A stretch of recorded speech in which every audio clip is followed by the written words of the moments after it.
আর RV তো ট্রাম্পোলিনে উঠতে ভীষণ ভালোবাসে, আর এখানেও খুব এনজয় করছে। আসলে প্রত্যেকটা রাইডিংয়ে ভীষণ এনজয় করেছিল, শুধু পরে দেখতে পাবে তোমার স্লাইডিংয়ে ওঠার সময় প্রচণ্ড ভয় পেয়ে গেছিলো, অনেক উঁচু বলে।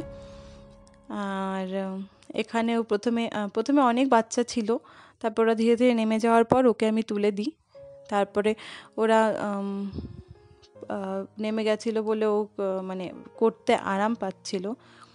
তো এবার ধীরে ধীরে আরও কিছু বাচ্চা আসবে, তাদের সাথেও এনজয় করবে। তো তোমরা দেখো ভিডিওটা, ভালো লাগবে। তো আরভির এবার ট্রাম্পোলিনে ওঠা হয়ে গেছে, এবার আমরা ট্রেনে বসেছি। তো আরভি বলছিল ও ট্রেনে করে ওর মামা বাড়ি যাচ্ছে। তো ও একা উঠতে ভয় পাচ্ছিল, সেই সঙ্গে আমারও বসতে হয়েছে ওর সাথে। তো সত্যি কথা বলতে আমি কোনোদিনও এরকমভাবে উঠিনি আগে। একবারই উঠেছিলাম আমাদের ওখানে রাসমেলাতে, আমার বাপের বাড়ির ওখানে রাসমেলাতে উঠেছিলাম নৌকাতে, আর কোথাও উঠিনি। আমি প্রচণ্ড ভয় পাই, তো মেয়ের সাথে এখানে ছোটোদের ট্রেনে উঠলাম।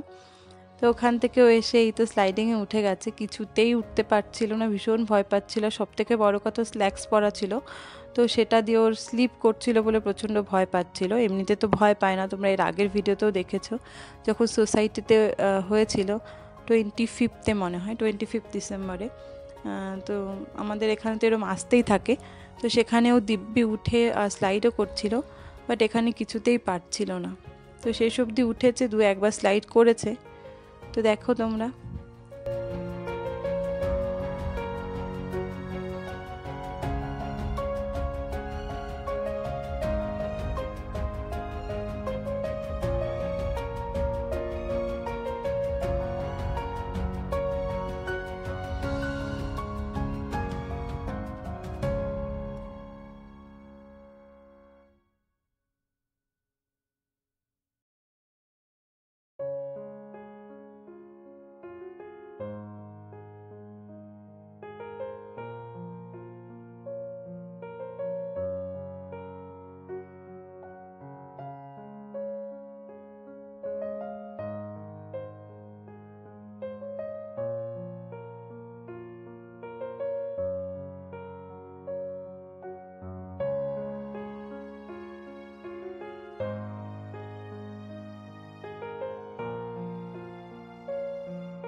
তো এখন আরভিকে ধীরে ধীরে নামিয়ে নেব, নামিয়ে নিয়ে মেলার ভেতরটাতে একটু যাব। অনেক কিছু কেনাকাটা করেছিলাম আমি, ওই কানের টপ, আরও কিছু আরভির খেলনা, আরভির হেয়ার ব্যান্ড। তো যাই হোক, মেলার ভেতরটা তোমরা দেখো, সবটা নিতে পারিনি, খুব সুন্দর সুন্দর জিনিসও এসছে। আর আমি ঘরে যে লণ্ঠনটা নিয়েছি ওইটা এখান থেকেই অনেক আগে নেওয়া ছিল। তো যাই হোক, ভিডিওটা এখানেই শেষ করছি, আশা করি তোমাদের ভালো লাগবে। আর শীতের মেলা কেমন লাগলো তোমরা কমেন্টে অবশ্যই জানাবে। আর আমার তো ভীষণ ভালো লেগেছে এই মেলাটাতে, অনেক দিন পর মেলা উপভোগ করলাম। তো চলো, আবার দেখা হবে নতুন ব্লগে।